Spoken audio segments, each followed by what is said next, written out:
Canadian Armed Forces is putting together a new command force to improve joint military capabilities.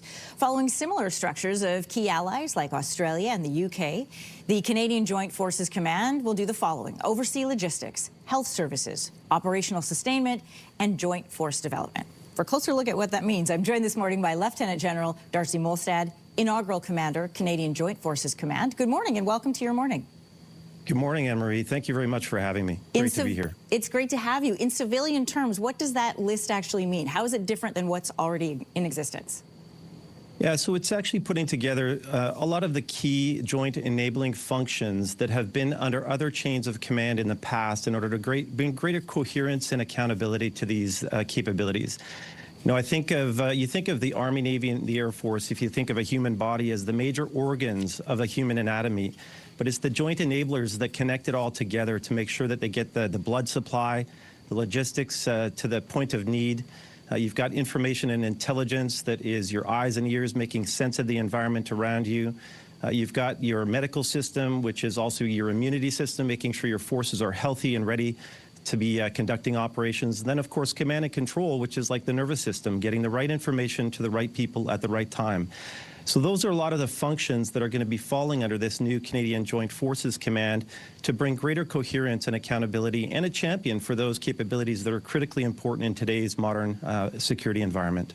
This development follows a commitment that was made in June from NATO countries promising to boost their core defense spending. Talk to me about timing. Why is this unit needed now? What specifically has changed? Because I know this has been talked about for over a decade. What are the circumstances that mean this is needed right now? Yeah, it has. This has been the subject of numerous studies, both external and internal, for over 10 years. And so it's been a recommendation of those studies to stand up such a joint force command. We do have unprecedented investments in defense right now, which we're trying to use to the best effect to make sure that we're getting the value for the dollar. The global security environment, regretfully, is deteriorating, and today is the right time to be making this step. Joint is the future. If you look at the major combat operations that are occurring throughout the world right now, there is a large Army, Navy, Air Force component to them, but it's the joint capabilities that are actually making the big difference. It's the counter uncrewed air systems or counter drones. It's the drones or autonomous platforms that are making a huge difference. And then, of course, it's enablement and logistics, which is what wins or loses any conflict out there. Are you drawing from current forces, or will you be looking for new recruits? Initially, we are going to make sure that this is resource neutral, so we're bringing in these subordinate elements in order to ensure that they can have that chain of command that they need to champion their capabilities. But we'll look for potential growth opportunities. We're looking for efficiencies internally, as we always do. So there are synergies that can be had between these subordinate elements where we can bring like functions together and consolidate them. The future might be to look at the opportunities for space and cyber. Those are joint capabilities that might be considered for future bringing in under this chain of command. But for now, we want to make sure that this is a deliberate process in phases so that we demonstrate value early, deliver some quick wins, and then we'll look to expand the capability in the future. But really, it's all about delivering capability to our soldiers, sailors, and aviators at the pace of relevance and really adopting a new mindset of innovation and rapid capability development so that we can bring those capabilities to bear. What will a quick win look like?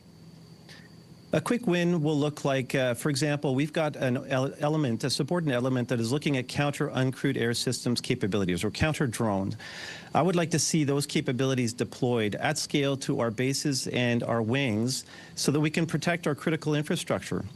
We've seen cases in Europe where entire commercial airfields have been shut down because of an unidentified uncrewed air system or drone that is operating in the area. And we don't want to have these disruptions to our society, and nor do we want to have the threats against our bases and installations. And so I'd like to see those capabilities delivered at pace to our bases and wings. Lieutenant General Darcy Molstad, Inaugural Commander of the Canadian Joint Forces Command. Good to learn more from you this morning. Thanks for joining us here. Thank you for having me. Have a great day. Thank you.